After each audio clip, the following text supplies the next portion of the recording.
Hey, welcome back to the channel, and thanks for checking out this video where I'm going to, hopefully in real time, come up with some optimal settings for this microphone, the RE20 by Electro-Voice. In tandem with this processing, it's from the DBX 286S. I know a lot of you out there are using this microphone and or using this processing, and you're trying to get the very best sound possible, but I also understand there's a lot of settings and there's a lot of combinations here. You might not be sure if you're getting the absolute most out of your signal chain.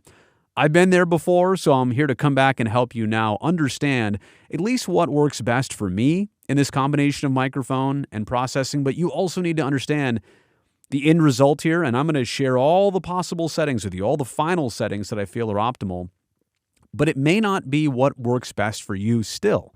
You have a different voice, you have a different room, you have a different objective. It depends on what you're trying to get out of your sound. So the bottom line is here, take what I'm about to give you as a roadmap of where to start. And yeah, for some of you, it might hit it square on the head. It might be perfect. It might improve your sound. But ultimately, know that what I'm giving you is just a start for you. It's going to get you really close. You're going to need to figure out those final steps all by yourself. Okay. You're hearing me right now, obviously, through this mic and through this bottom 286 unit. Never mind the 266 XS here above it or the 286 on the very top. Those are not connected right now, or they're not functioning as part of this signal chain. So understand that they mean nothing above it. Nothing below this bottom 286 means anything here either. Okay, I have got right now all of the processing turned off. It's got the process bypass switch engaged. So literally right now, we're only using this unit as a preamp, and as you can see, it's turned up one notch past 45. Each of those notches is about 3 dB of gain, so for this microphone and this combination, about 48 dB of gain. I'm quiet now so you can listen to the self-noise, the room tone. It's a pretty quiet microphone, right? Like, it's not noisy. Honestly, the 7B is a little bit noisier. It's one of the benefits of the RE20. It requires a little bit less power to drive the microphone, and because of it, you're not hearing as much hiss or self-noise or noise in the signal chain. Also want you to notice here, the reason that I've chosen 48 dB is so that during normal speech, I'm getting 1 or 2 of those those green LEDs to light up there.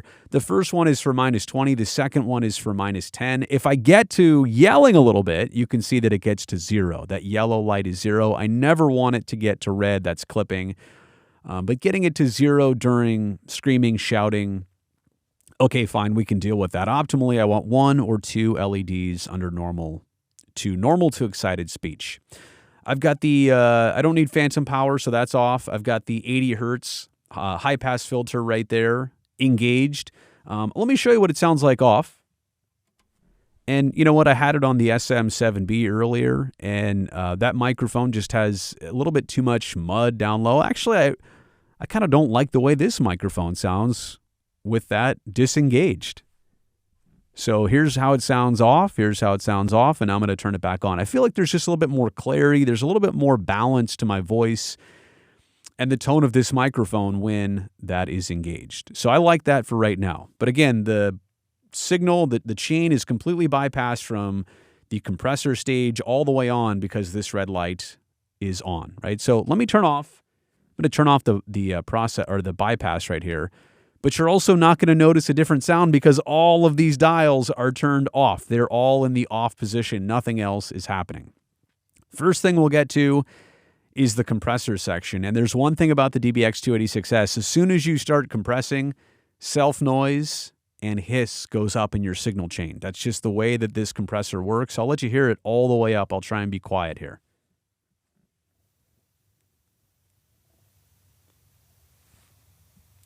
I'm at like a 5.5 right there. 7.5. Right, so sorry about that. Let me turn it to about a 2.5. And also at the same time, I'm going to come down about, let me just check my levels here. I'm going to come down to about -8 on the output gain here. Because otherwise I turn the compression up, the overall volume is going to go up, and I don't want to blast your ears off. So I'm going to immediately compensate with the output gain, turn that down to -8. So drive at about 2.5, okay? And you're seeing sometimes that when I talk that I am getting that first LED of 3 dB of gain reduction to come on, but not all the time. Actually, not hardly at all. To be honest, I got to turn it up a little bit more. So it's actually now closer to 3. And I do like seeing minus 3 dB of gain reduction. That lets me know that the compressor is working. I'm finally getting some sound, like some kick out of the compression. But you're also seeing that that light stays on for quite some time. So I'm going to turn up the density here. When it's a low number on the density, that's a slow attack and a slow release. Let me turn it all the way up. Now you'll see that when that light comes on, it almost instantly goes off. It's a fast attack and a fast release. So ultimately, I don't need it to be the fastest possible, but probably up there around 8.5. So right now the drive is at about a 3 and the density is at about an 8.5. I actually think I could turn up the compression just a little bit more on this mic and this signal chain. I'm going to go up to about a 3, almost 3.5. Yeah, we're just below 3.5 right there, and I'm pretty happy with that sound and the self noise. Okay, so we'll buy that. 3.5 and about 8 for the compressor settings. And you're seeing that when I'm talking into this mic, you are getting some gain reductions, about 3 dB of it. Okay, let's get into the de-essing here. And I instantly know that my voice is sibilant around 6,500 hertz. So I'm already going to dial that in. Again, where you're sibilant and what frequency you're trying to take out of the de-essing, that piercing sound. So watch, de-ess. So you can hear it, right? Watch, it's there, then it goes away. But if I turn this all the way up at 6,500, that sounds terrible. You can also see there's a green light and a red light. Green is 1 dB of reduction, red is 6 dB of reduction. Sorry, I know that sounds terrible. Let me turn that all off. You don't want to reduce it, maybe 6 dB, that's a lot. So if I can just turn this up to the point where it's constantly, silly Sally. Okay. Right there at about 2.5. That's a good spot because I don't want to change the sound at 6,500. I don't want to put such a huge cut that it's going to alter the sound. I'm really just trying to tame the sibilance on my voice, which in this setting with this microphone, it's not tremendous. Some people have higher registers and they really need to cut out certain portions and frequencies of their voice. That's fine. But again, for me in this setting, about 6,500 and about 2.5 is where I've got it here. And yeah, I just want to see that green light come on and really not the red light, not much more than that. Okay, now we're going to get into the enhancement of the sound here. Basically the EQ section, there's a low frequency and a high frequency. When I turn up the low frequency, it's the 80 hertz boost and a 250 hertz cut. So watch, let me just turn it up all the way. Yeah, that's boomy in a world. Whoa, right? Like that's way too much. You're listening to the radio. You're caller number 10, right? That's way too much. Maybe that's what you're shooting for. Watch, let me live at like a 5.5 right here. I mean, and a lot of people might say, "Oh, that sounds good. That's what I'm aiming for. I want to sound like this." Maybe you do. But for me, you know what? 2.5, 3, somewhere around there. That gives the nice low bottom end. It gets that 250 hertz cut going to reduce some of the mud. So I really kind of like it in this range right here. I think that sounds good. Now, it's also important to understand that however much you boost on the low end, what are you going to do on the top end to compensate? And actually with this mic, not much. On the 7B, I think I boosted like 2.5 low, 2.5 high. Here's what happens if I turn the high frequency up to like a 7. Ooh, that's hard on my ears, honestly. It sounds so bad.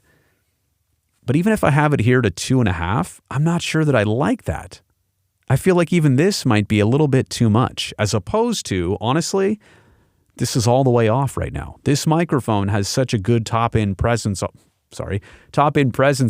It doesn't necessarily need that high boost.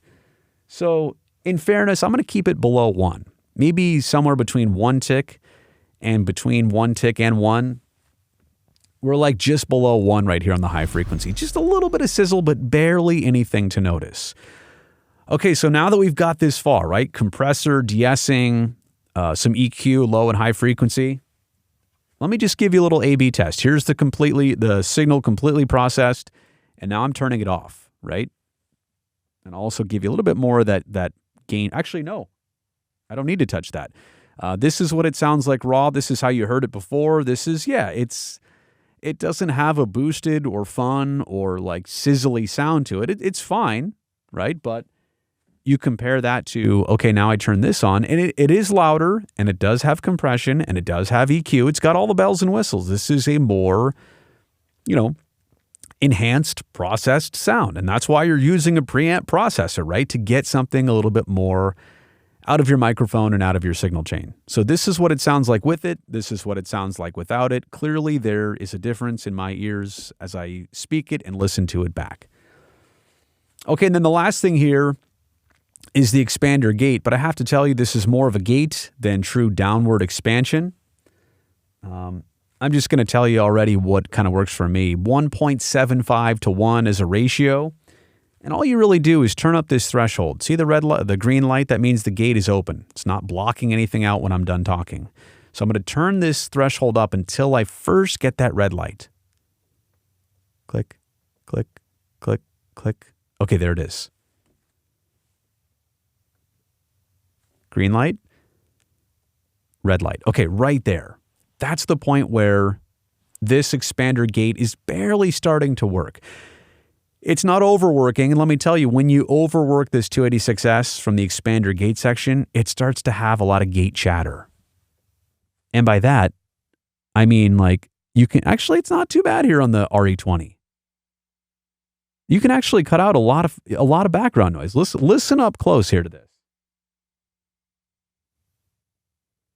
So right now I've got it set, let's call it like minus 27 on the threshold and about 1.75 to 1 on the ratio. And it cuts out a fair amount of background noise. Now, is there chatter? Like when I'm done talking, do you hear the gate opening and shutting? D, b, d, ba, a, b, s, d, b. A little bit, but not hardly as much as the SM7B. And for somebody listening on, bad earbuds, they're not going to hear any of that too. If you're listening critically, you can hear that gate chatter, that gate noise. And it's also kind of muffling my voice a little bit. I feel like, and as soon as I get off mic, it's kind of over. Like you really have to be close talking. You really have to be on mic here, right? Because as soon as I get away from it, that sounds really bad. Versus if I take it off, right? If I turn all this off, now I'm off mic and it's still okay. I'm here, it's fine. But you need to understand when you get into gating and expansion, you need to have really good mic technique. So all I really want to do here, 1.75 to 1 on the ratio, just keep turning your threshold up until your room tone goes a little bit away and that gate shuts. And for me, it's about 2 ticks up from the very bottom. And that's really all I want. I don't want to push this. Maybe I could bring it to just above minus 30 a little bit. And that's fine too. But again, if I get too far, this is okay. I mean, this is, again, for you to experiment with, but just barely give it some expansion and gate. Cut down on a little bit of self noise, room tone, background noise, whatever it is. But don't make it so difficult for you as a speaker that you need to literally stay on mic the entire time.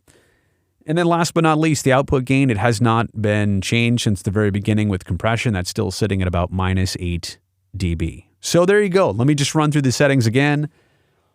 Gain, we're up at about 48 dB.